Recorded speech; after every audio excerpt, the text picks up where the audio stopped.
Pasamos a ofrecerles la bienvenida institucional. Suben al escenario doña Irene Montero, ministra de Igualdad del Gobierno de España.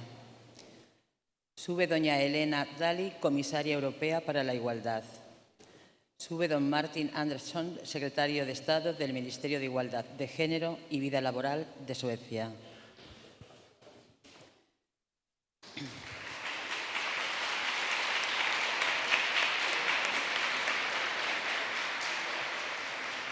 Tiene la palabra la ministra de Igualdad del Gobierno de España, doña Irene Montero.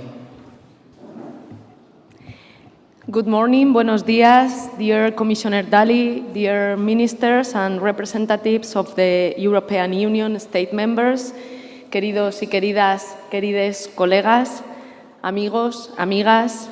Permítanme darles una cálida bienvenida a Madrid, que es mi ciudad, nuestra ciudad, a todas aquellas autoridades y asistentes que han acudido hoy desde todos los lugares de Europa. Es un honor para España asumir la presidencia de la Unión Europea y es un honor tenerles hoy aquí para avanzar unidas en los derechos LGTBI en la Unión Europea tras la firma, como saben, de esa declaración por parte de 16 países avanzando los derechos LGTBI en Europa. Quiero darle una cálida bienvenida y un cálido agradecimiento a Martin Andreasson. También felicitarle por el increíble trabajo, el fantástico trabajo que la presidencia sueca ha realizado en estos meses y también a la comisaria Dalli por sus fuertes convicciones para avanzar en los derechos de las mujeres y también de las personas LGTBI. Les dejo con ellos y ellas para que puedan escucharles. En primer lugar, con Martin Andreasson, que es el secretario de Estado del Ministerio para la Igualdad de Género de Suecia, y después con la comisaria Helena Dalli, la comisaria europea de Igualdad. Muchísimas gracias por estar aquí y bienvenidos, bienvenidas a España.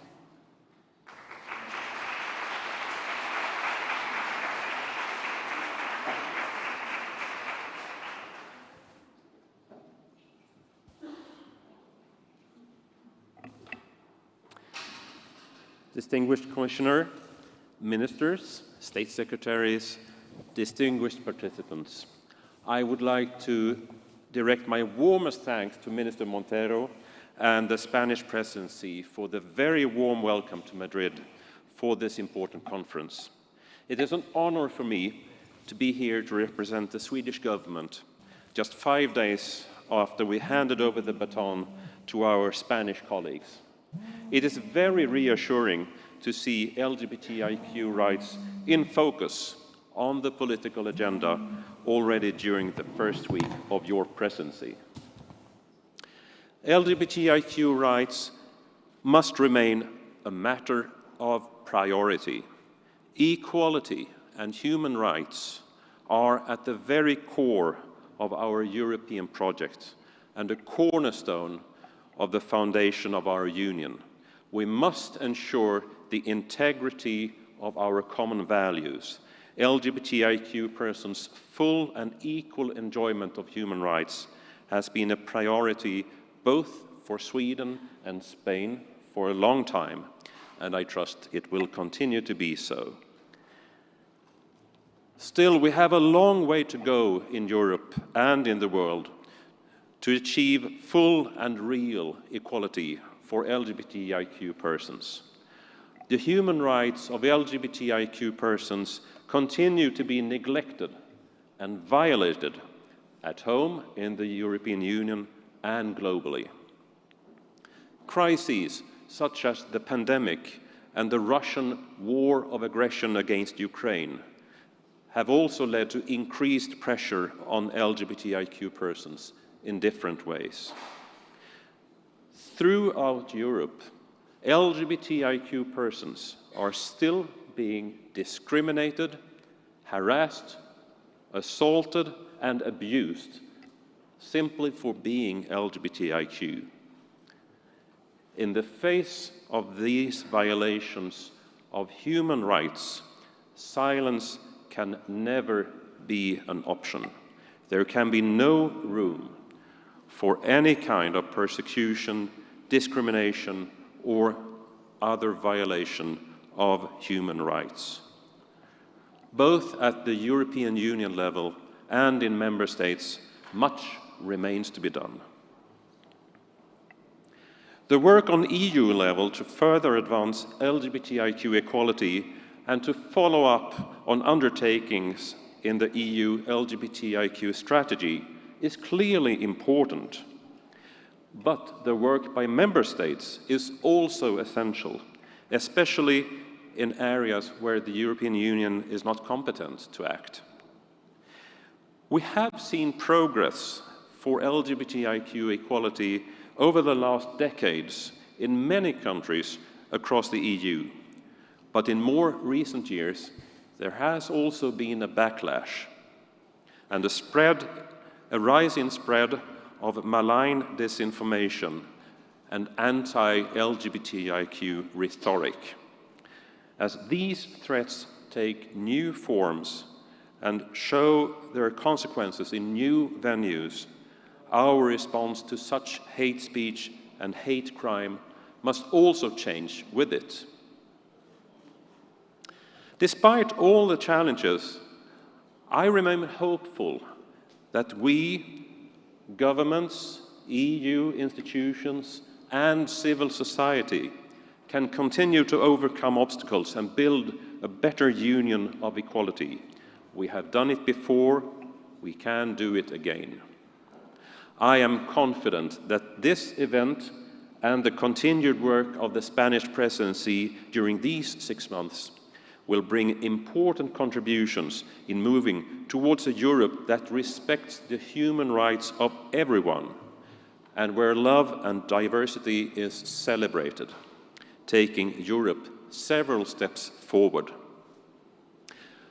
For us, it has been a great privilege to have been given the opportunity to serve the Council of the European Union under the Swedish presidency. Looking back at the past 6 months, I and the Swedish government are very grateful for all the hard work from other member states, European institutions, and stakeholders. Together, we have made progress and achieved concrete results in the area of equality and fundamental rights, also particularly relating to LGBTI equality.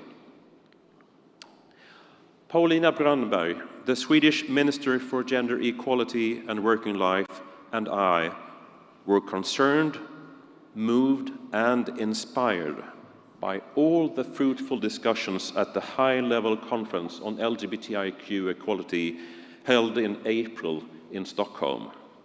One of the aims of this conference was to take stock of progress halfway through the implementation of the EU LGBTIQ equality strategy. This EU strategy is an important step and a strategic tool. It clearly shows a commitment to build a union of equality by bringing together all key stakeholders and making it clear that LGBTIQ equality is a shared responsibility between the European Union and the member states that requires joint effort and action at every level. However, in order to ensure full implementation, follow-up is essential. The conference in Stockholm was an opportunity to do so and to learn from each other so that we can use our resources wisely and efficiently to be persistent in our efforts. The conference also enabled member states and other key actors to share experiences and best practices in order to help strengthen their work and to identify success factors for promoting equal rights and opportunities for LGBTIQ persons. I believe that the discussions, while acknowledging all the work that remains, strengthened our firm belief that together we can make change. LGBTI equality must be kept high on the political agenda, and that is why the Swedish presidency put forward draft council conclusions on the topic during our presidency. In the end, the Swedish presidency issued conclusions on the safety on LGBTI persons in the European Union, which were supported by 25 member states. The presidency conclusions highlight the need for member states to prevent all forms of violence, harassment and discrimination, as well as the need to ensure that law enforcement, judicial authorities and equality bodies are sufficiently equipped to protect the fundamental rights of LGBTI persons. The conclusions also call for a regular follow-up on the state of play of LGBTI equality in general and on the safety of LGBTI persons in particular. I hope that the conclusions will be a platform for future presidencies to build upon, and a call for action to all member states and the Commission. I call on future presidencies to continue the discussion, and it is crucial for us to direct our efforts in the best possible way. We cannot shy away from difficult matters simply because they are perceived as difficult.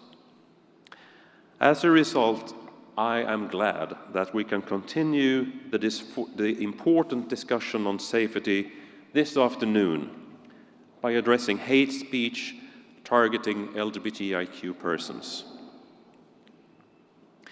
The Swedish presidency conclusions draw on the worrying results from the EU-wide surveys carried out by the EU Agency for Fundamental Rights, FRA, on the situation for LGBTI persons, showing little progress from 2012 until 2019, and even in some respects, a potentially deteriorating situation.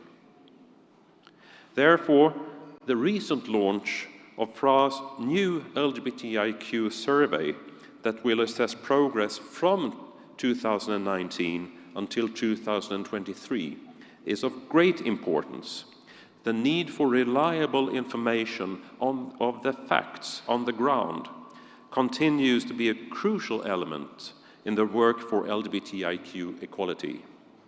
Such information, particularly recurrent one, helps us identify the persons in the most vulnerable situations, the greatest need for measures, and where measures have the best effect. In this respect, I look forward to the next agenda point on this very topic. Sweden's position, both during our presidency and as a member state, is crystal clear. Human rights are universal and for everyone, irrespective of who you are or whom you love.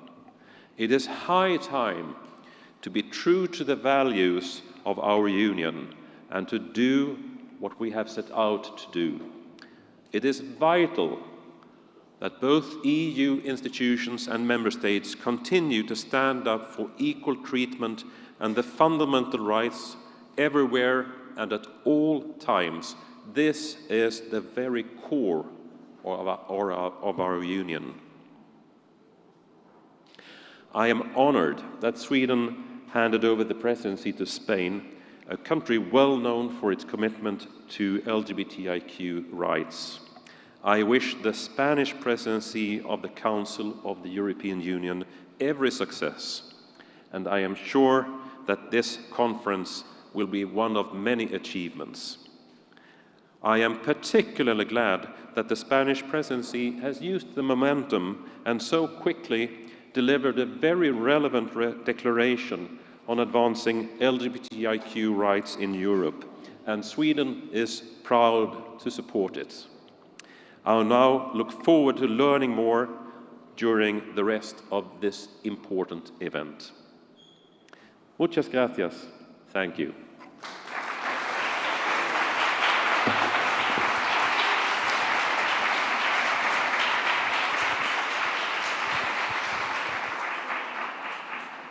Tiene la palabra doña Helena Dalli, comisaria europea para la igualdad.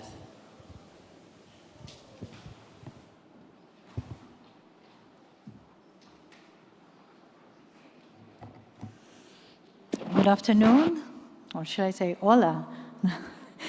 Dear ministers, dear colleagues, dear friends, I want to start by congratulating and thanking the representatives of the 16 member states who signed today the Declaration on Advancing LGBTIQ Rights in Europe.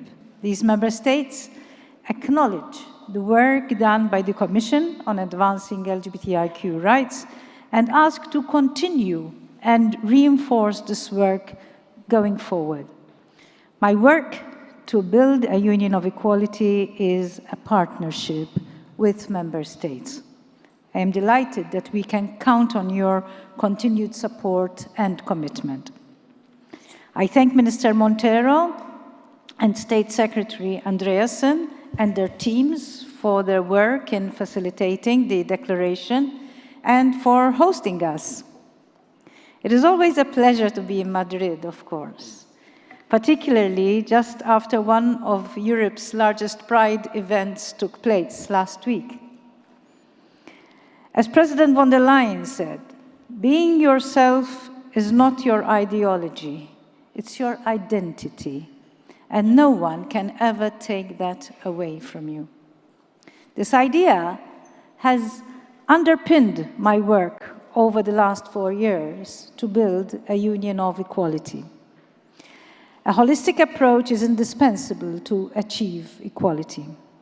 This is why, together with the dedicated task force on equality in the Commission, we have been mainstreaming equality in all EU policy areas.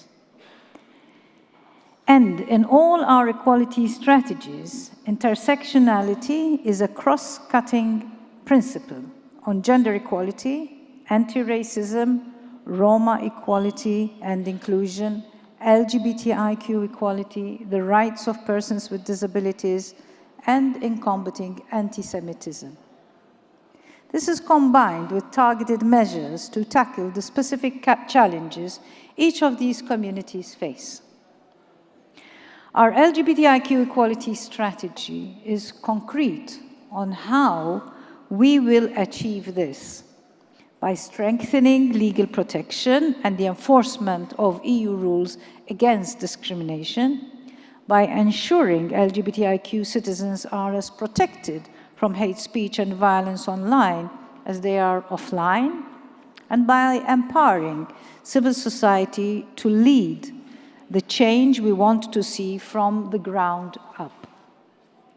We are around halfway through the strategy's implementation, and progress is visible.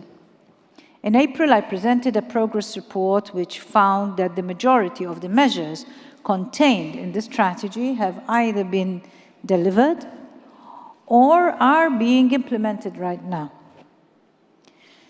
I shall give some concrete examples. To strengthen legal protection, we have proposed common binding standards for equality bodies to reinforce their powers and independence. This will enable equality bodies to help victims of discrimination in accessing justice more effectively in all member states. Our proposal extends the remit of equality bodies to cover discrimination based on sexual orientation in employment and occupation. I welcome the progress achieved on this initiative in Council, and I look forward to the position of the European Parliament in the coming months to enable to start interinstitutional negotiations and come to an agreement as soon as possible. We have proposed to harmonize national rules on private international law related to parenthood. Our proposal will ensure that the fundamental rights of all children are respected and protected in cross-border situations within the Union. And we continue to facilitate dialogue, and we support member states in developing their national action plans. In this respect, our LGBTIQ equality subgroup has produced guidelines that will help ensure our union of equality is built on strong national foundations. Our work on building a union of equality is not complete without a unanimous agreement on the proposed horizontal equal treatment directive. This proposal is crucial to fill a gap in the protection against discrimination, including on the basis of sexual orientation and social protection, in education, and access to goods and services. So I thank the Swedish presidency for keeping this file high on the political agenda, and I will be working closely with the Spanish presidency to build on the ongoing discussions. I urge member states to support us in getting this proposal over the line. We have also taken action to address hate speech. The Commission has proposed to add hate speech, including against LGBTIQ people, to the list of EU crimes, and I call on EU member states to make progress on this file. The landmark Digital Services Act compels platforms to remove hateful content quickly and protects sensitive personal data from use in targeted advertising, including data on sexual orientation. In 2023, the Commission will provide 1.2 million euros for a joint project with the Council of Europe to tackle online and offline violence against LGBTIQ people. Civil society plays a unique role in promoting and protecting equality rights. Safeguarding the space for civil society is part of our efforts to uphold the rule of law, democracy, and fundamental rights everywhere in our Union. The movement for LGBTIQ rights is, at its core, a movement for LGBTIQ people by LGBTIQ people. It is you who best understand what is needed, and we must always listen to your perspective. We have funded over 100 projects to the tune of 13 million euros to promote LGBTIQ equality in the last 2 years, including here in Spain. Not only is this funding vital for community activities, it is also empowering those who are directly impacted by these issues to take a meaningful seat at the policy-making table. These are all significant achievements, but of course there is more to be done to fully implement our strategy by 2025. This is why we are working on a mid-term review. We will assess how the situation of LGBTIQ people has evolved, what progress has been achieved, and which areas require further focus. Last month, we launched a targeted consultation with member states, civil society, and key stakeholders to inform the process, and we will consult the public more broadly. So I invite you to share your expertise and views with us to contribute to these reflections. Just as your insights will be invaluable, so too will be the data we are collecting to ensure our approach is as targeted and impactful as possible, as you will discuss in a moment. We need data to understand the root causes of the inequalities faced by LGBTIQ people. Regular disaggregated equality data has been lacking in Europe for some time. And we are working to change this. You will be aware of the Fundamental Rights Agency's LGBTIQ survey, and work is ongoing on its 3rd edition. The Commission is working on a special Eurobarometer on discrimination in the European Union, which will allow us to see how things have changed since the last edition of 2019. And we pay particular attention to the diversity of LGBTIQ people and to the most vulnerable, such as intersex people. One thing is clear: our work as European institutions, member states, and civil society must continue with determination to build a union where you can be who you are and love who you want, without fear of recrimination or discrimination. I am confident that working together with the Spanish presidency and all of you, we can make this a reality. Thank you.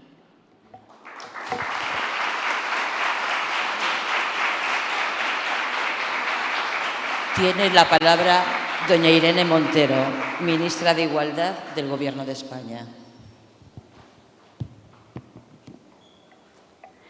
Bueno, muchas gracias y de nuevo buenos días a todas, a todos y a todes. Quiero aprovechar para iniciar esta intervención para agradecer al servicio de interpretación que tanto servicio nos está dando en toda esta jornada y para pedirles disculpas por adelantado. Ya lo he hecho antes en privado porque no solo voy a intervenir en castellano, sino seguramente un poco más rápido de lo que a los servicios de interpretación les gustaría. Les decía anteriormente, al inaugurar esta inauguración de esta parte de la jornada, que este es para nosotras un encuentro muy especial en nuestro calendario y que es un honor para nosotras ser anfitrionas de la primera reunión posterior a la inauguración de nuestra presidencia de la Unión Europea y que pensamos que tiene un relevante simbolismo que este sea precisamente un evento para mostrar la fuerza y la contundencia del respeto que en Europa tienen los derechos de las personas LGTBI. Si han tenido la oportunidad estos días de pasear o de recorrer esta ciudad, Madrid, notarán que todavía se respira la alegría, el entusiasmo, la determinación con la que este año hemos celebrado el Día del Orgullo LGTBI, en una manifestación de fuerte contenido político que reunió a alrededor de 1 millón de personas solamente en la ciudad de Madrid. Nos consta que entre las asistentes a este orgullo había personas venidas de todos los rincones de España y del mundo, pero sobre todo de todas las partes de Europa, activistas, entidades, organizaciones, ciudadanos, ciudadanas, visitantes a quienes esperamos, como siempre, haber dado la mejor de las acogidas, personas que saben que nuestro país es un lugar seguro para celebrar la diversidad, el orgullo y la libertad en el sentido más hermoso de la palabra, que es la libertad de ser, la libertad de existir y de hacerlo en plenitud de derechos, sin miedo. La libertad que, como decía Gloria Fuertes, que es, por si no la conocen, una poeta lesbiana de esta ciudad, es la libertad robusta que se siente en brazos de quien amas, la libertad que da espuma a las venas, la que construye felicidad como una causa política, que lo es, y la que ensancha las democracias. Y en ese sentido, pienso que es importante lanzar también un mensaje de empoderamiento y legitimación de las organizaciones y de los activismos LGTBI desde las instituciones. Las organizaciones LGTBI, el activismo LGTBI salva vidas, hace felices muchas vidas, marca muchas veces el camino de las instituciones en el avance de derechos y, por tanto, empoderar y legitimar esa tarea que muchas veces ha estado sola ante la ausencia de un Estado que debía proteger los derechos de las personas LGTBI y no lo ha hecho, es no solamente una deuda, sino también una obligación democrática para que podamos seguir construyendo derechos que no solamente se hace desde las instituciones, sino sobre todo desde las organizaciones de la sociedad civil. Les confieso que este año ha sido especialmente emocionante para muchas de nosotras que estuvimos presentes en la manifestación y que, como les digo, ha sido este 2023 pues, particularmente masiva y reivindicativa. Es además el primer año con ley trans y de derechos LGTBI plenamente aprobada, en vigor, y hemos escuchado a la ciudadanía hacer suyos los derechos conquistados, reclamarlos, festejarlos y vindicarlos. Y reclamando derechos, reivindicar también y celebrar también la vida. Es emocionante porque pudimos contemplar a pocos metros del lugar donde hoy nos encontramos cómo el orgullo LGTBI se ha convertido en una fecha fundamental en el calendario de nuestra democracia y que nos hace sentir la certeza de que, como hemos elegido para el lema de la campaña institucional del Gobierno de España este año, España es orgullosamente diferente. Esta diferencia que reivindicamos desde el progreso y desde los derechos no se puede entender sin Europa. Afortunadamente, el acervo comunitario nos brinda instrumentos y un marco de valores fundamentales, también un marco de relaciones fraternas entre países, entre Estados miembros, que nos sirve para seguir dando pasos hacia adelante y en la buena dirección. Prueba de ello es la primera estrategia de igualdad LGTBIQ 2020-2025 que la propia comisaria nombraba en su intervención, cuyos primeros resultados, que pudimos conocer durante la presidencia sueca que nos precede, dan ya cuenta de que hay una senda de trabajo y de compromiso que debemos cuidar y poner especialmente en valor, y precisamente por eso agradecía también al secretario de Estado la labor tan brillante y tan positiva que han realizado en esta materia durante su presidencia. Gracias a esa estrategia podemos avanzar en las garantías de seguridad frente a los delitos de odio, que las estadísticas de España y Europa nos recuerdan que han aumentado, que no paran de crecer contra la población LGTBI. Gracias también a la estrategia europea podemos contar con la protección de los derechos de las familias arcoíris, y esto nos importa especialmente porque nuestra propia ley trans y de derechos LGTBI apuesta firmemente por ello, por la protección de todas las familias. Estamos orgullosas de haber dado igualdad plena a las parejas de mujeres con descendencia, y estos son derechos en los que Europa, por supuesto, ningún país de Europa debería retroceder.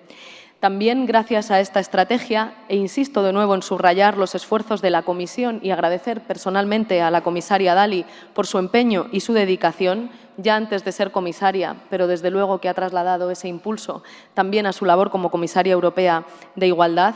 Gracias a esa estrategia tendremos también mejores estadísticas para conocer y diagnosticar las necesidades de las personas LGTBI en Europa para que no sean nunca más invisibles, así como más recursos para hacer políticas estables que generen buenas prácticas, planes de acción, estrategias nacionales y, en definitiva, políticas públicas que protejan los derechos de la población LGTBI y que luchen de forma decidida contra la LGTBI-fobia. Nuestro país se ha tomado muy en serio esta estrategia. Como saben, la autodeterminación de género ha estado en el corazón de nuestro trabajo en pro de los derechos LGTBI, porque, quiero insistir en ello, no se trata únicamente del derecho a amar a quien quieras, sino del derecho a existir, a ser, y a que nadie nunca más vea negada ni cuestionada su existencia. Hemos aprendido mucho en el camino de los colectivos, activistas, entidades nacionales, europeas e internacionales que nos acompañáis hoy aquí y cuyos rostros reconozco entre el público, y hemos querido que este Ministerio y este Gobierno sean su casa y su lugar seguro. A todas ellas, ellos, ellas, gracias por abrir camino y por acompañar a las políticas públicas y a las leyes en la construcción de derechos. Hace unos minutos hemos materializado la firma de la Declaración Avanzando en los Derechos LGTBIQ en Europa, con 16 Estados de la Unión, con los cuales hemos tenido la oportunidad de compartir perspectivas, visiones y horizontes comunes. Como les he transmitido, nuestra intención es seguir mandando un compromiso de progreso y dar un paso más en la consecución y en la plenitud de estos derechos. Y por eso hemos negociado una declaración que es ambiciosa, que establece, si no compromisos para la Unión, en esta coyuntura sabemos que son difíciles de conseguir, sí al menos un mensaje claro de que debemos continuar avanzando esa senda con pasos firmes y materializables. No queremos limitarnos a esta estrategia que, por supuesto, debe ser implementada. Deseamos que haya una segunda y una tercera y que en ellas vayan sumándose estados y, sobre todo, sumándose derechos, porque ello redundará en la mejora de la vida de millones de personas en nuestros países.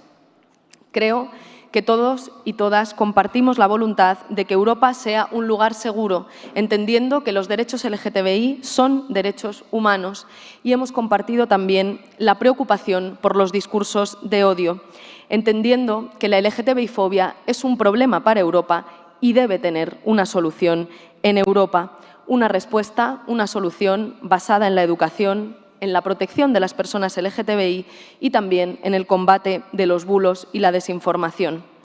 Quisiera, no obstante, señalar que nuestro compromiso como Estados, como Unión Europea y como defensoras de los derechos LGTBI no termina en ninguna frontera, y no quisiera que olvidásemos hoy que miremos más allá de Europa y que apelemos a los lazos de vecindad y, sobre todo, los vínculos construidos en el marco del multilateralismo al calor de los derechos humanos. Recordemos que hay estados que han prohibido la homosexualidad, promulgando leyes antihomosexualidad que penan con cárcel y con pena de muerte ser una persona LGTBI. hay también países que han ilegalizado muy recientemente los cambios de sexo. Recordemos que hay municipios que se han declarado zonas libres de personas LGTBI y que hay millones de personas aisladas y refugiadas que migran por ser vulnerado su derecho a existir. Para ellas también queremos insistir en que nuestro país ha trabajado y trabaja, igual que el conjunto de Estados miembros que firmamos esta declaración, para ser lugares de acogida, lugares seguros y respetuosos con los derechos de todas las personas LGTBI, que tenemos, por tanto, un compromiso internacional en la defensa de los derechos LGTBI en todo el mundo. Entendemos que la lucha por los derechos LGTBI debe ser transversal y, sobre todo, interseccional, de la mano, abrazada y acuerpada por el feminismo y por la lucha por la igualdad de género y también por la lucha contra cualquier discriminación étnica o racial.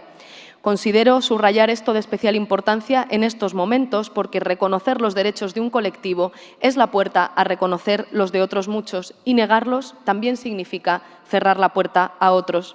En esa Europa diversa, inclusiva y tolerante que tenemos como horizonte común y comunitario, no podemos soltar la mano a nadie.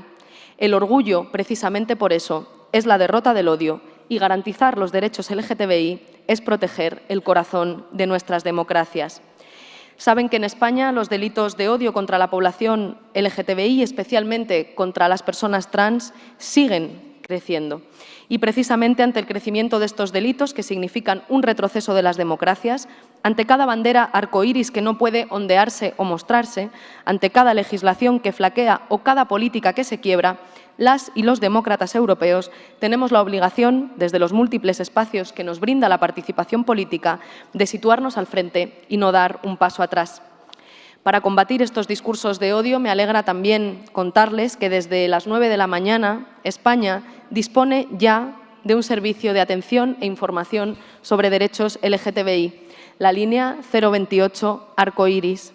Se trata de un servicio que, en coordinación con las comunidades autónomas, atenderá 24 horas al día, los 365 días del año, de manera gratuita y con profesionales especializados en esta cuestión para dar una asistencia integral a las víctimas de incidentes de odio, de situaciones de odio, discriminación por LGTBI-fobia. Es un servicio que no existía en todos los rincones de nuestra geografía y que ahora iguala, como mandata nuestra Constitución, las posibilidades de contar con apoyo, atención, información a toda la ciudadanía española. El servicio se prestará en las lenguas oficiales y también en inglés y en francés. Y quiero recordar especialmente hoy a Samuel, porque esta línea telefónica fue una idea que trabajamos duramente en el equipo del Ministerio de Igualdad, querida Secretaría de Estado, ante la conmoción social y ante las millones de personas que salieron a denunciar que todavía en España, en pleno siglo XXI, se puede asesinar a una persona al grito de maricón. Así que justicia para Samuel.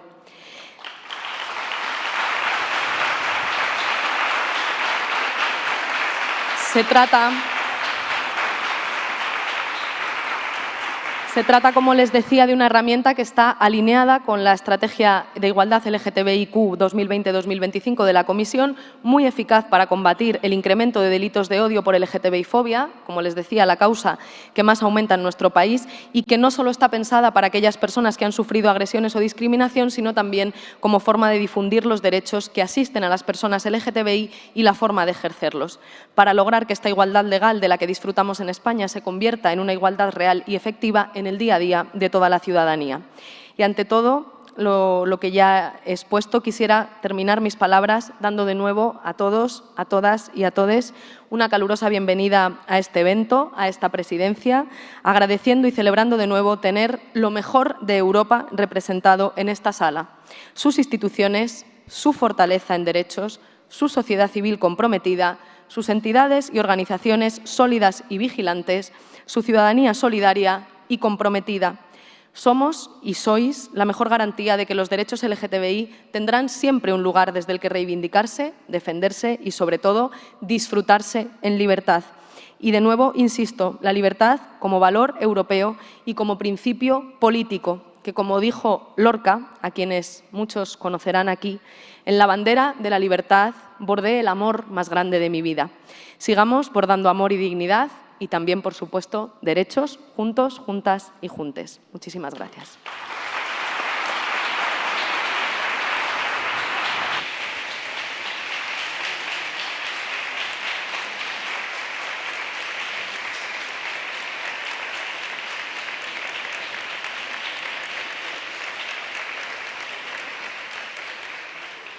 Gracias. Pueden ya abandonar el escenario.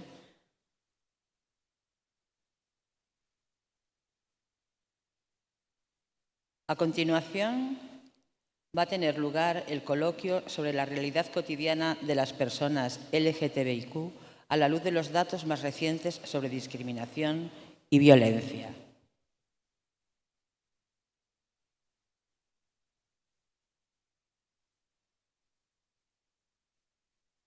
Pueden subir doña Ángela Rodríguez Pam, secretaria de Estado de Igualdad y contra la Violencia de Género del Gobierno de España, doña Susana Konfle, jefa de sección de la Unidad de No Discriminación LGTBIQ, Edad, Asuntos Horizontales, Dirección General de Justicia y Consumidores de la Comisión Europea, y doña Siwan McCartney-Langford, jefa de la Unidad de Igualdad, Población Gitana y Derechos Sociales de la Agencia de Derechos Fundamentales de la Unión Europea. Tiene la palabra la secretaria de Estado de Igualdad y contra la Violencia de Género de España, doña Ángeles Rodríguez Pam. Buenos días a todas, a todos y a todes. Muchísimas gracias por acudir a este primer evento de la presidencia española del Consejo de la Unión Europea. Creo que es un primer evento que marca la necesaria agenda feminista que nuestro país quiere implementar en esta presidencia. Creemos que necesitamos una Europa feminista y que, desde luego, no se puede quedar esta agenda encerrada en las paredes de las reuniones que tengamos durante la presidencia, sino que tenemos que conseguir extenderlo, y creo que de hoy se hablará mucho aquí, y también de las necesarias fotografías que tenemos que poner encima de la mesa para poder seguir haciendo políticas públicas. Será un placer poder, desde luego, escuchar los informes que nos presentarán a continuación las compañeras que ahora presentaré. Los datos muestran, desde luego, realidades cotidianas de nuestro colectivo, muestran a veces las partes más duras que sufrimos el colectivo LGTBIQ, pero también muestran algo que no siempre se tiene en cuenta, que es que muestran historias de vidas. Detrás de los datos siempre hay personas, siempre hay nombres y apellidos de personas que lo han pasado muchas veces muy mal por ser parte de nuestra comunidad.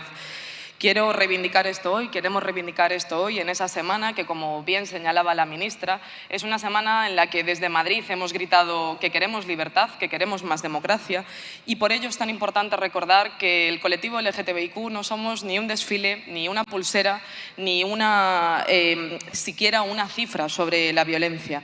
Y por eso también me parece importante poner en valor y poner encima de la mesa una reivindicación que es crucial para nuestro país y que, desde luego, comparten todos los Estados miembros. Los datos necesitan ser también una fotografía de nuestra población. Necesitamos que tanto la comunidad LGTBIQ como la comunidad de origen racial o étnico no blanco empiecen a tener datos de población que nos permitan saber cómo vivimos, quiénes somos y cómo estamos. Desde luego, a día de hoy los poquitos datos que contamos en este sentido en nuestro país, no aquellos que hablan de lo mal que lo pasamos, sino aquellos que hablan de quiénes somos, dan datos que nos hacen tener que traer hoy una reflexión que es importante. El colectivo LGTBIQ no es una minoría, no somos unos pocos, y creo que hay datos que son reveladores. Este año el INJUVE decía en nuestro país que desde luego hay un 25% de gente joven en nuestro país que no se considera ni hombre ni mujer. Estamos hablando de una cifra verdaderamente significativa de la población joven de España, y también daba un dato muy importante, y es que el 16% de la población joven no es ni se considera homosexual o bisexual. Por tanto, esto nos hace pensar que estamos ante una fotografía mucho más amplia de lo que habitualmente se nos hace pensar. ¿Por qué queremos hablar hoy de los datos? Como decía, porque detrás tienen vidas, y porque parece que cuando se da una cifra de la cantidad de personas que se han enfrentado a insultos en las redes sociales, a agresiones por las calles, a situaciones vinculadas a los delitos de odio, se nos olvida que detrás de esto hay personas que cada vez tienen más difícil vivir en un país en Europa por el hecho de ser trans, bisexual, lesbiana, homosexual o una persona no binaria. No es aceptable. No es aceptable. Por eso esta presidencia europea, y también, por supuesto, la que nos ha precedido, muchas gracias al secretario de Estado de Suecia por su trabajo impresionante al frente, junto con la ministra, de una agenda también feminista con la presidencia sueca, y por supuesto también a la propia comisaria Dalli. Bajo su mandato creo que hemos crecido mucho como instituciones europeas en este sentido. estos datos esconden también una realidad que es inevitable, y es que las vidas LGTBI a día de hoy en Europa valen menos que el resto de las vidas. Esto es una realidad, no es cuestionable. Nuestras vidas valen menos. Tenemos más dificultades para acceder a la sanidad, para acceder a la educación, para acceder a un trabajo, para no ser violentadas, para estar seguras, por tanto, para ser más felices, tenemos menos derechos. Y creo que, por tanto, es muy importante que cuando pongamos en valor el acervo comunitario, cuando hagamos valer las instituciones europeas, lo hagamos diciendo que nuestro proyecto europeo tiene que ir más allá que las meras declaraciones como la que hoy hemos firmado en habitaciones llenas de banderas. No es suficiente. Quiero hacer un llamamiento a todos los colegas y a las colegas europeos y europeas. Hoy nos acompañan aquí miembros de muchos países. No es suficiente firmar declaraciones. No es suficiente con desarrollar las estrategias. Sigue habiendo demasiados problemas y demasiados obstáculos en el acceso a nuestros derechos como para que nos conformemos con estas reflexiones y declaraciones que firmaremos hoy.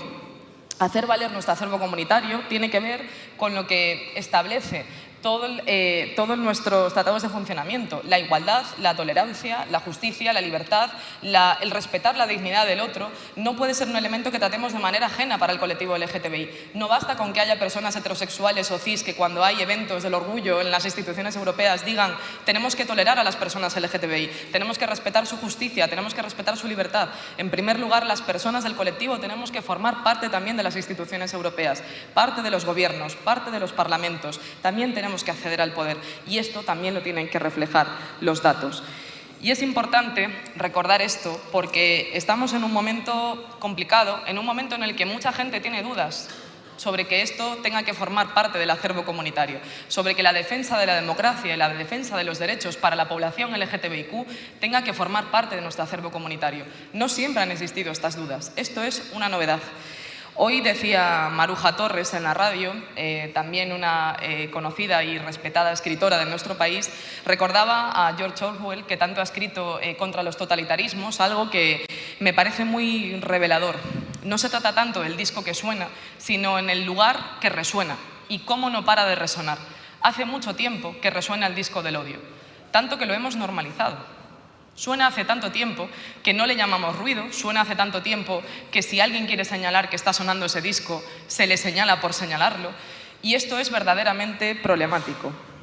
No para de sonar y quizás a veces nos damos cuenta cuando hay cuestiones especialmente graves, como son los asesinatos, como son las agresiones o los delitos de odio, como son muchas veces las palizas que han sufrido personas trans en los últimos años en todos nuestros países, con lo que pasa en las fronteras. Pero hay algunos elementos que son especialmente simbólicos y que son los que generan más dudas y que hay que señalar hoy. Llevan tiempo sonando, lleva ese disco mucho tiempo sonando, y no nos pareció demasiado raro ni demasiado preocupante cuando empezaron a retirarse libros en algunos países de Europa de las escuelas y de las librerías. Tampoco nos pareció demasiado preocupante cuando se empezaron a crear zonas LGTBIQ libres de personas como nosotras. ¿Qué pasaría si a las muchas de las que estamos aquí, veo muchas caras que son parte del colectivo, nos prohibiera entrar en un pueblo por el hecho de ser quienes somos? No lo aceptaríamos.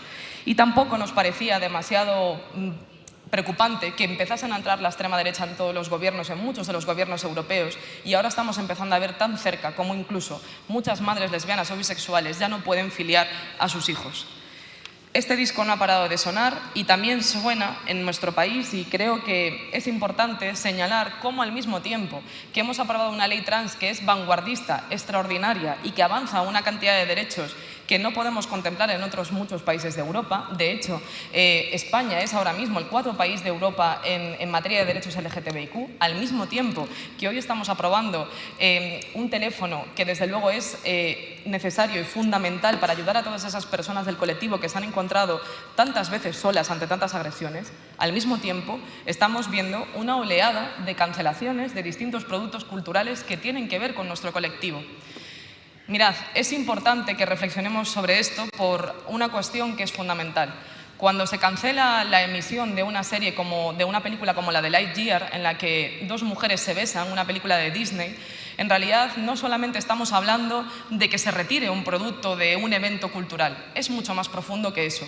Es más preocupante también que nos pueda recordar de alguna manera a esos ministerios de la información que hace no tantas décadas había en algunos países de Europa. Es más importante y más profundo que eso. Tiene que ver con la censura, tiene que ver con censurar nuestras propias vidas. ¿Es que acaso el beso de dos mujeres no forma parte también de lo que tiene que proteger ese acervo comunitario? ¿Cómo estamos permitiendo que esto suceda con absoluta normalidad? ¿No tienen las instituciones europeas y los gobiernos que formamos parte de estas instituciones una tarea fundamental en señalar que sí, que lo que simboliza el beso de dos mujeres tiene que formar parte de ese acervo comunitario? Creo que es algo que tiene que ver con la censura, pero que es mucho más profundo que una cuestión simplemente de qué película se emite. No es solo el disco que suena, sino dónde está sonando y que no ha dejado de sonar. Quiero señalar también que esto nos tiene que hacer reflexionar con mayor profundidad. No es un momento sencillo. No es un momento sencillo el que estamos viviendo en las instituciones europeas y al mismo tiempo que se avanza en gran medida gracias al empuje de todo el colectivo y la comunidad LGTBI y de todas las entidades y el activismo que no ha tenido ningún tipo de miedo en poner su cuerpo y poner su vida para que sus derechos fueran garantizados, creo que hay que pedirle hoy a las instituciones europeas más esfuerzo. No es suficiente. No es suficiente. Sigue habiendo una profunda duda sobre si nuestras vidas tienen que formar parte de lo que protege el acervo comunitario. Si se censura hoy un beso entre dos mujeres, si se permite con normalidad que sigan existiendo zonas en las que las mujeres que amamos a otras mujeres no podemos entrar, si se normaliza que las personas trans tienen que tener menos derechos que el resto de la población, ¿qué va a ser lo siguiente? Creo que la reflexión tiene que ser más profunda. Creemos que esta presidencia española del Consejo de la Unión Europea tiene que servir para señalar que el feminismo tiene que ser una agenda, que el proyecto europeo solo tiene sentido si todas las vidas caben dentro de Europa. Y esto nos hace hoy tener que proteger con especial esfuerzo a aquellas vidas que a día de hoy tienen menos derechos. Estamos hablando de las vidas negras, vemos lo que sucede en Francia, de las vidas del pueblo gitano, estamos viendo constantemente cómo siguen teniendo menos derechos, de aquellos que se quedan en las fronteras, pero no solo en la frontera de Ucrania, también en la frontera sur. Y también estamos viendo las vidas de todo el colectivo LGTBIQ, cómo están siendo puestas en dudas. Creo que tenemos que recordar para avanzar y tener claro que si hay una institución que defiende la democracia, la igualdad y la libertad, esa es la europea. Y sin esto, y sin nosotras, nosotros y nosotres, entonces el proyecto europeo no tendría sentido.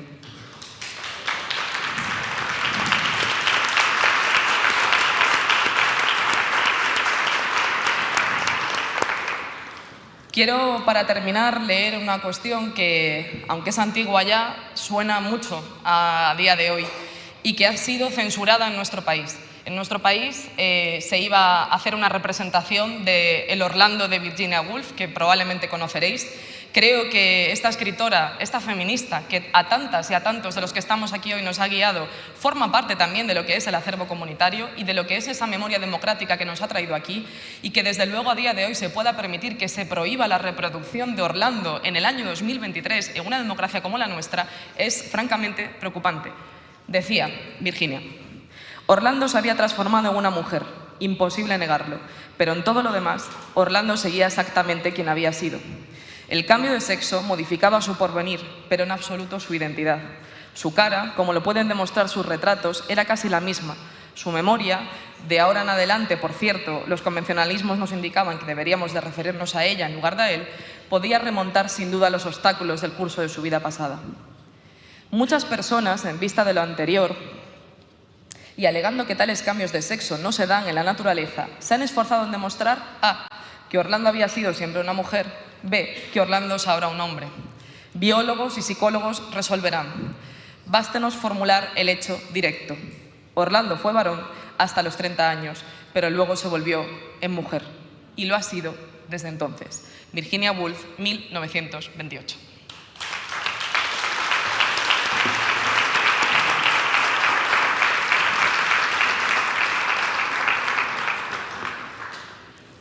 Voy a presentarlos.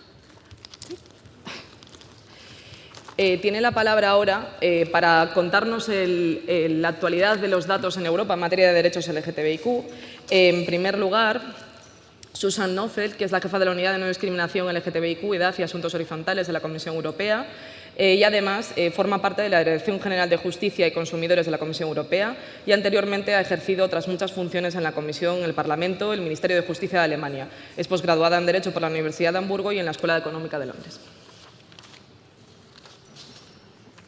Thank you very much, and good afternoon to all. It is a pleasure to be here at this conference, and I'm particularly happy to then be participating in this session, which is about the reality, the data, the reality, the everyday life of LGBTIQ people. How do they experience discrimination, inequalities, and violence? So what I would like to speak to you about today is going to fall in three parts. We have already heard about the importance of equality data, of collecting it. I'm going to speak more about that.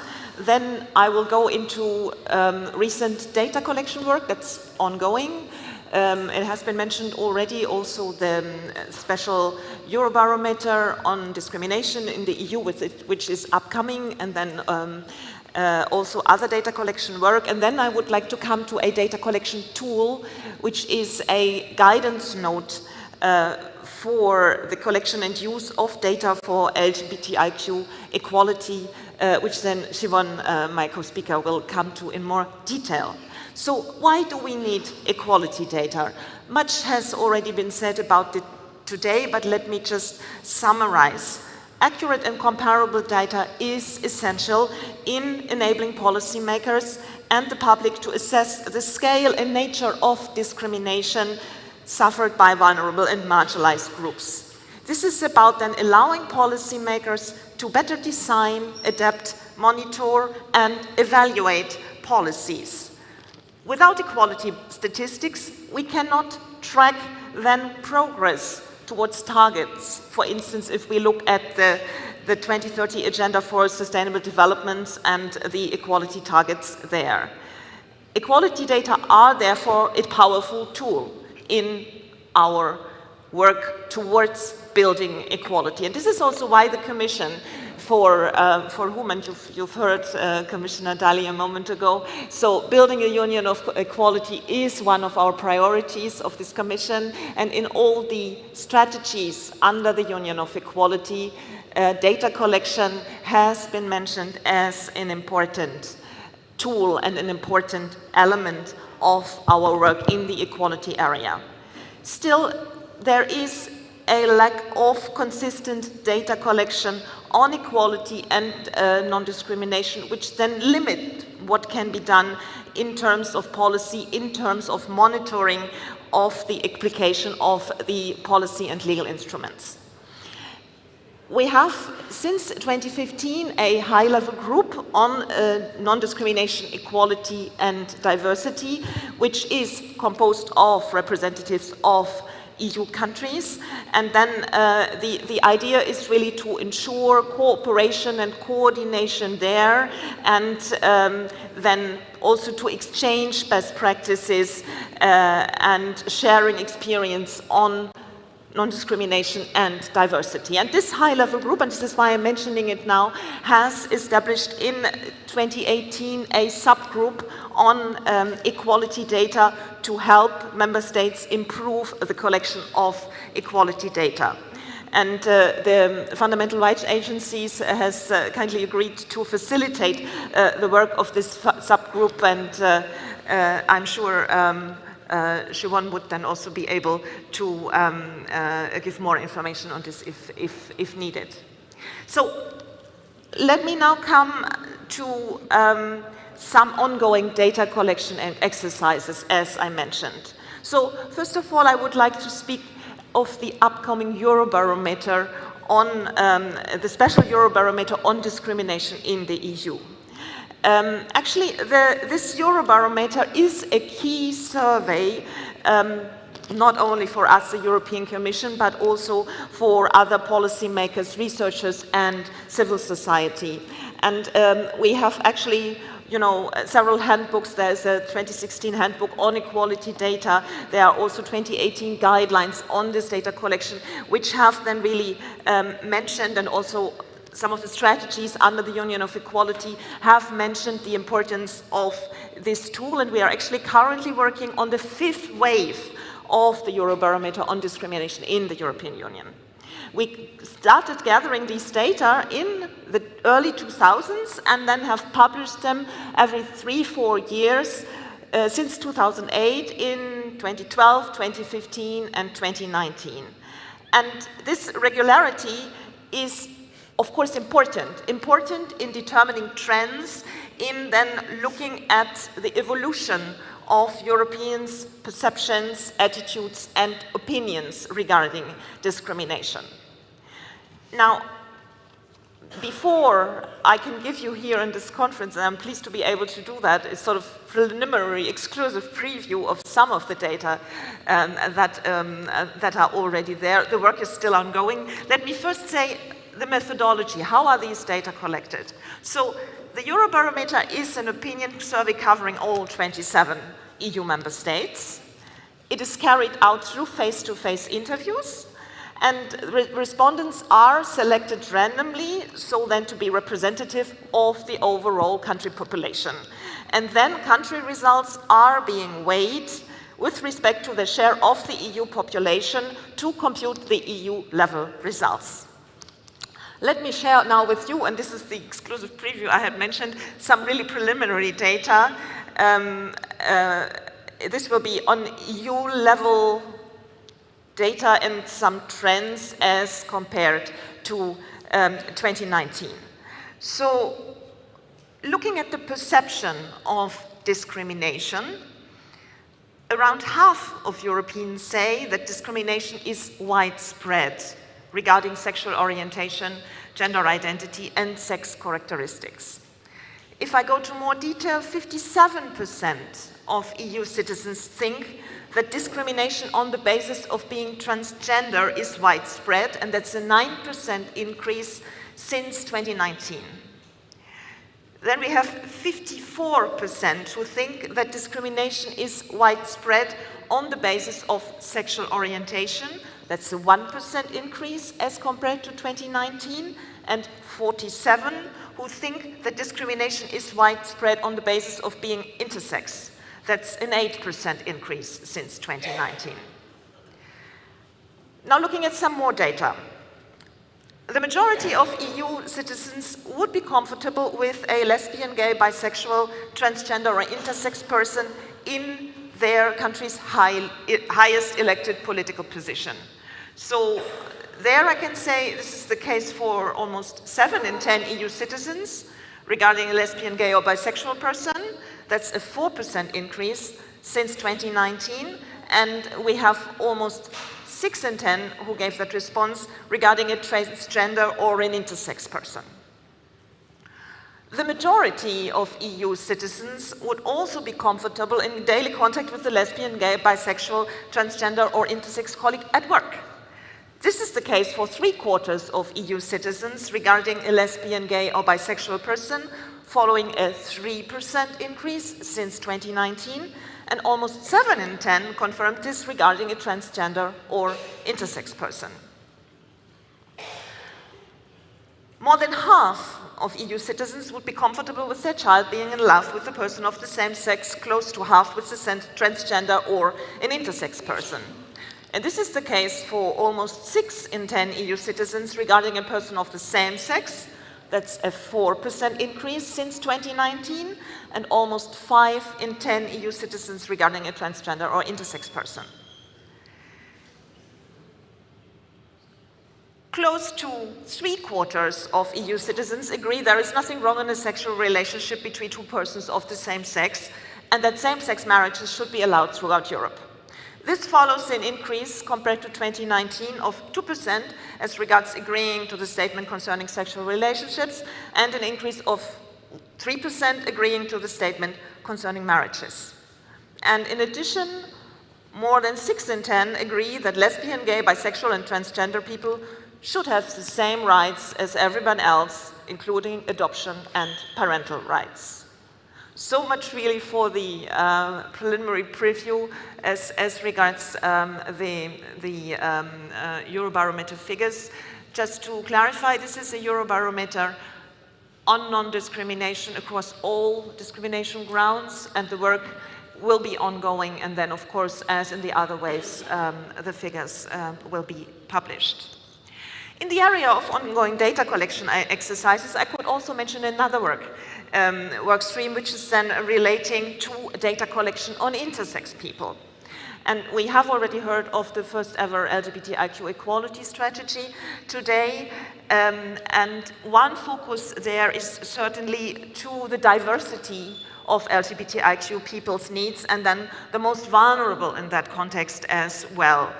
And this is reflected across the strategy through various actions under the different pillars. We have measures that relate to stepping up exchanges with member states on the legal protection of intersex people against discrimination, support of health research and training for healthcare professionals, or to foster discussions on ending any non-vital medical interventions without appropriate consent. And also the progress report, which has been presented then in April, has been mentioned today already. We have been able to already take stock on some of the measures that have been implemented, for instance, as regards good exchange of good practices, also in the context of our LGBTIQ equality subgroup of the high-level group on non-discrimination, equality and diversity. Now, the strategy has also identified the need to gather evidence on the barriers that prevent intersex people from achieving full equality.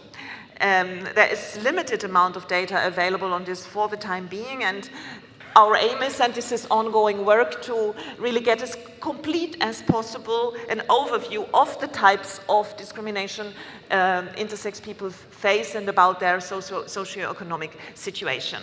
So just to say, this analytical work is ongoing and is still pending. Now, after having referred to these data collection exercises, I would then come in the last part of my intervention to a tool for data collection. I mentioned earlier the subgroup on equality data of the high-level group on non-discrimination, equality and diversity. And this subgroup, as its task is to facilitate member states' work on collecting equality data, has actually been quite active and presenting guidelines, for instance, on improving the collection and use of equality data in general, specific guidance for data on racial and ethnic origin. There is a companion of practices, which is currently being revised, and a diagnostic mapping tool which should help member states then to identify existing sources of equality data and to identify gaps in their data. Now, we are glad to present today the specific guidelines on the collection and use of LGBTIQ equality data that have been developed by this subgroup on equality data and endorsed then by the high-level group just two weeks ago. And we would really like to thank in this context also the Fundamental Rights Agency and the experts there for the input and the help in this work, and also the external experts that have been working on this guidance as well, and of course also all the member states, the subgroup members that have had input into this guidance note. And I encourage you all to widely disseminate this and use this in your daily work when collecting data. And I close with this, and I'm sure Shiwan from the Fundamental Rights Agency will have more details than on the guidance note. Thank you very much for your attention. Let me introduce you first. Pardon? Let me introduce you first, and then you can, okay? Muchísimas gracias, y ahora le daremos la palabra a Siobhan McLennan-Langford, que es abogada de derechos humanos con experiencia en legislación de la Unión Europea, leyes de antidiscriminación y políticas sociales y medioambientales. Es jefa de la Unidad de Igualdad, Población Gitana y Derechos Sociales de la Agencia de Derechos Fundamentales de la Unión Europea, y desde el 2002 trabaja en el Banco Mundial, principalmente en el departamento legal, al que aporta sus cualidades tanto ejecutivas como de asesoría. Fue asesora legal del primer Fondo Fiduciario de Derechos Humanos del Banco Mundial y representante en este foro por los derechos humanos ante Naciones Unidas, la Unión Europea y otros. Muchas gracias. Gracias.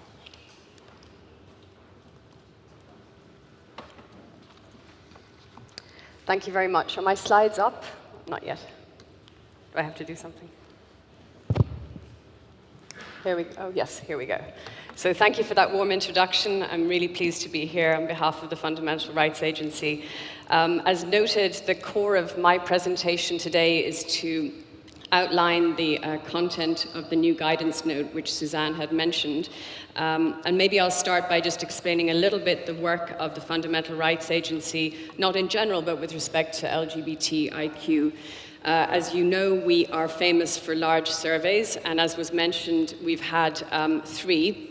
So this is the third one, has just been launched in June. The first occurred in 2012, the second in 2019, and certainly the second was instrumental as a basis for the elaboration of the Commission's strategy. This year's survey, as was mentioned, has just been fielded and will run until the middle of July.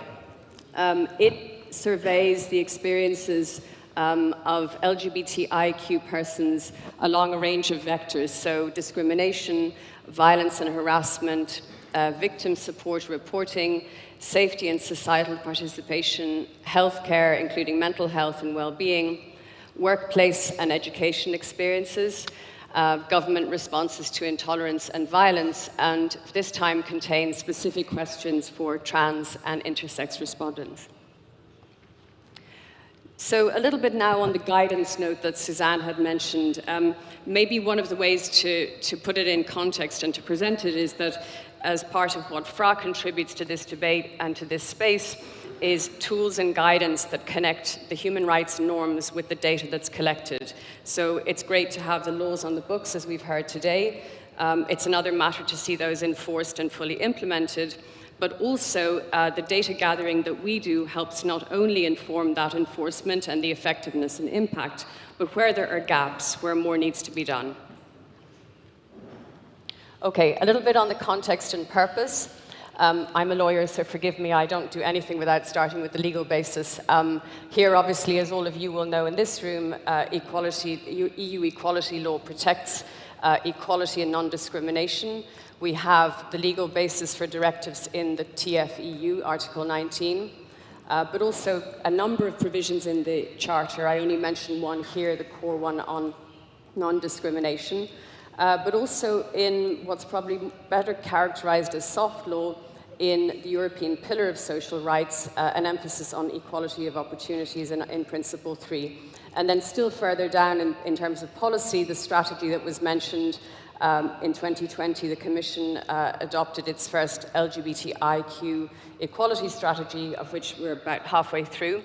And in 2022, of course, the core of what I'll present to you now is the work of the LGBTIQ subgroup, publishing guidelines for strategies and action plans to enhance LGBTIQ equality.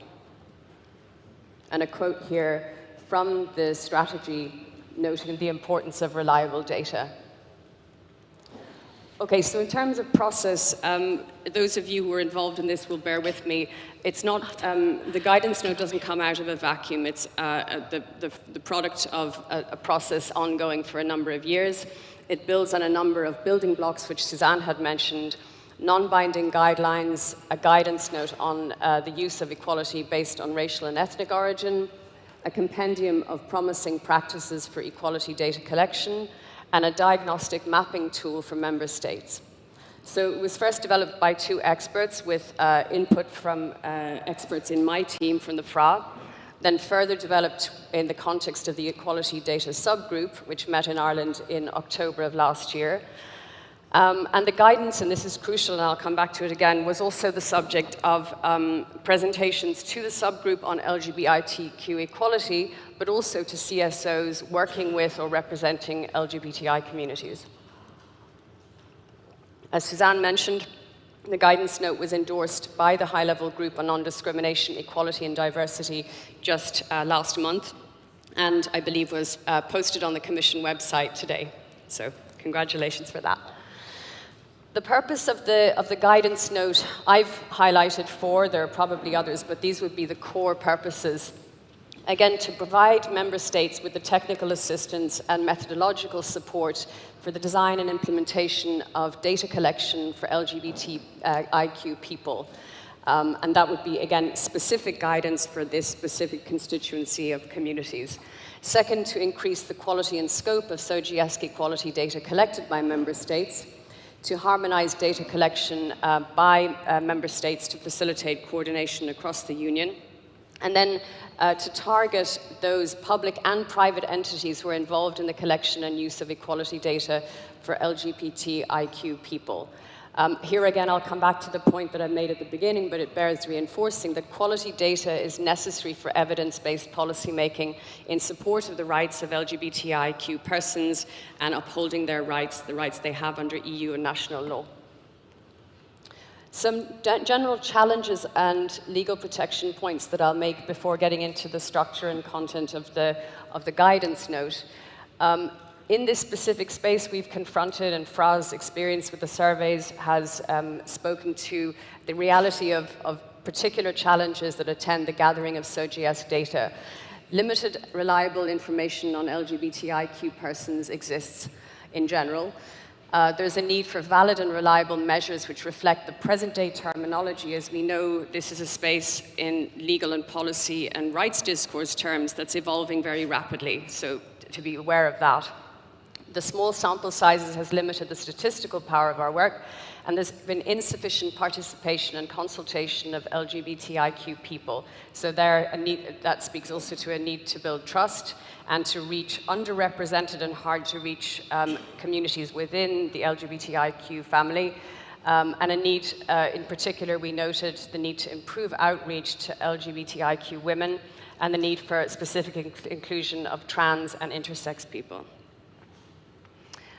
Just a note on data protection, since operating in the EU, EU data protection law applies. I'll just note that there are exceptions to under Article 9.2 of the GDPR that states that the general prohibition on processing special categories of personal data does not apply in certain cases. I've highlighted a couple of those. And just to make the general point that EU data protection law does not prevent collecting equality data for statistical purposes, and that there are a number of safeguards built in place for processing that sensitive data. It must be limited to what's necessary to fulfill a legitimate purpose. The processing of the data should only take place when the purpose of the processing cannot reasonably be fulfilled by other means, and that it would all be done by not disproportionately interfering with the interests, rights, and freedoms at stake. Some ethical considerations there. We've been able to look at guidance developed by the Office of the High Commissioner on Human Rights, who've adopted a really useful guide on a human rights approach to data. Their guide was developed in the context of the 2030 agenda, but it's underpinned by a really core point, which is to do no harm. And what it does is highlight a number of principles that could be applied to a number of consultations and work with a number of communities, but it's adapted to the 2030 agenda. But here I'll just highlight a few: voluntary participation, self-identification, privacy, accountability, and informed consent. So a couple of the requirements could be highlighted again. They are that the subject be informed of the legal basis for collecting the data, the purpose for which the data is being collected, and how the data will be processed and protected and destroyed. This note and the approach in general regarding ethical considerations in the note places great emphasis on the need to involve civil society organizations, in particular LGBTIQ organizations and communities. I'm just going to note the Yoga Carta Principles +10, which sort of outline similar requirements and guardrails when dealing with collecting data, particularly sensitive personal data. Okay, here we go. This infographic gives you an overview of what the guidance note looks like in a nutshell, and I'll go through the different constituent parts. The top line outlines what I've just covered, so some of the structural, ethical, and legal considerations with respect to data protection. The central part comprises 7 what we've called guiding principles. They're basically overarching principles about what you need to do, or what we recommend you do. So they're the what. They go 3.1 to 3.7. And then what you see below, and I'll get into those in a bit more detail too, are more operational principles, how you would do it. So in this particular space of data collection of LGBTIQ persons, how should you go about doing it? I might add that although it's presented as 3.1 to 3.7, it's not designed to be applied or implemented in any kind of rigid way. These are merely guiding principles that could be implemented and deployed together in a flexible way and in combination. So to the general guiding principles for collecting and using data for LGBTIQ. I'm not going to read them out because I'm going to go through them in a moment, but here's basically what they cover. All right? So I've tried to convey it in another way of saying this is what you do, the 7 things you should do. The first would be carry out needs assessments of users and potential users of data disaggregated by SOGIESC. So member states would be encouraged to regularly undertake comprehensive needs assessment for equality data in relation to SOGIESC, identify collection priorities based on the urgency of the needs, and communicate those findings back to the institutions that are targets of the work. Principle 2, identify existing data sources and provide information on SOGIESC. Here are 3 factors. There are others, but I'm just highlighting 3. You would have to look at the different data sources and the providers of equality data, look at gaps and inconsistencies, and third, think about the level at which the data is being collected. Is it international? Is it European? Is it national? And the types of data that's being collected. So the idea here is to allow for a coordinated approach to the data collection in general. Third is to align definitions and categorizations, for the want of a better word. I mentioned earlier that the discourse evolves, that it's a complex area with a lot of variegations and specific considerations to be mindful of. So here we've tried to encourage an alignment to help maximize comparability, increase the validity and reliability of the concepts of sex, gender identity and expression, sexual orientation and sex characteristics, and maximize the possibility for linking different data sources and minimize the duplication or the time and the costs associated with these. Principle 4 would be to mainstream SOGIESC in all national and EU surveys. Currently, member states' surveys and large-scale national and international surveys and censuses tend to be limited in the data they collect. So here, member states would be encouraged to collect SOGIESC data through their censuses or other representative surveys. The data collection should, where possible, not be restricted to adults and should allow respondents to self-identify whenever possible. Fifth principle would be to mainstream an intersectional approach. This was mentioned by a number of speakers already. And the idea here is to building on what fraud data has shown, that people experience discrimination on a variety of grounds, and that these interact in a complex and sometimes compounding way. So to have an intersectional perspective or an intersectional approach allows one to chart and map those interactions. Member states here are encouraged to develop strategies that adequately capture the situations in which different grounds of discrimination combine with one another and then adopt intersectional approaches. There's a basis for that in the LGBTIQ strategy of the Commission. Sixth, and this is obvious, but those of you working in government and the public sector will know that we need to be considering budget. It's a practical concern. Surveys are expensive. Survey collection and processing is a burdensome endeavor, and so it costs money. So member states should provide sufficient budget to collect such data every 4 to 5 years through a comprehensive national survey. Seventh of these general guiding principles is to try, once you have the data, to try and facilitate the effective use and uptake. It's no good having created vast amounts of data and not having it in a form or of quality and quantity or accessibility where it could be used by policymakers. Again, to come back to the point that was made by Suzanne and by others, that reliable, valid, and comparable SOGIESC data is a prerequisite for evidence-based policy to foster equality and non-discrimination at the EU and national levels. And here, member states are encouraged to use SOGIESC equality data to measure both the impact of LGBTIQ-specific laws and policies, but also to report on progress under other strategies, for example, the implementation of the LGBTIQ equality strategy, and perhaps also utilize that SOGIESC equality data and indicators to inform processes in other fora, for instance, reporting in the UN Human Rights Council, Universal Periodic Review, or before UN Human Rights Treaty bodies, in addition to European processes, of course. Okay, so those are the 7 of the broad guiding principles about what should be done. Now I'll move to some of the more practical principles in terms of how you do it for particular dimensions of SOGIESC data. So this second set of principles offers operational guidance on how to collect SOGIESC information. It emphasizes the importance to reflect cultural norms and historical understandings, not to conflate sexual orientation, gender identity, gender expression, and sex characteristics, and to be sure that respondents have the option to express various aspects of their identity freely. And again, all of these definitions should be developed and consulted with LGBTIQ civil society organizations. So I'm not going to go into them in detail. You can find the guidance note now that it's on the Commission website. But here, just to give you a sense of the 4 vectors, of the 4 dimensions that are addressed. Sexual orientation, sex and gender identity, it should say identity, not identify, and then gender expression and sex characteristics. I'm going to close with just noting that the guidance note includes a really useful glossary of terms that has indeed been consulted with stakeholders and relevant LGBTI groups, and share with you some final reflections of my own.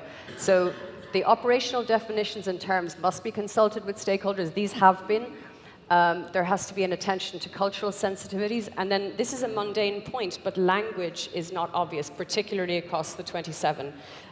There are lots of differences in terms of the meanings assigned to particular terms. Sometimes there are no analogies at all. I've been really stunned by how complex just the exercise of translation has been, and it's a mundane point, but it carries with it. And then I think, just recognize with some humility that this is a complex, sensitive, and fast-moving area where we need to operate with patience and compassion and to be listening. And then finally, I'd like to make a pitch, the point that I made at the beginning, which is that this particular type of data is key not only to see what is working or not working within the equality laws that we have on the books, but also to make the case for stronger protection, for additional legal measures, including the horizontal directive that was mentioned earlier. So again, to make the point that it's not just data for the sake of data, obviously. It's not even just data for the purpose of understanding the lived experiences of minorities, which is key, and to effect change, but it's also about moving the needle in terms of the law and upping our game. I'll stop there. Thanks a lot.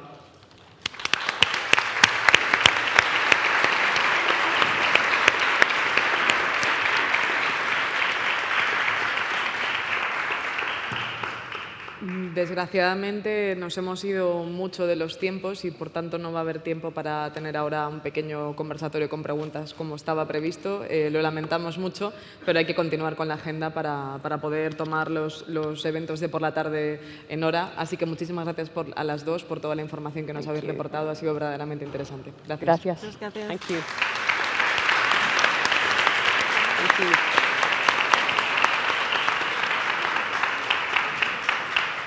A continuación, tienen un cóctel en la sala Fuentecilla. Gracias.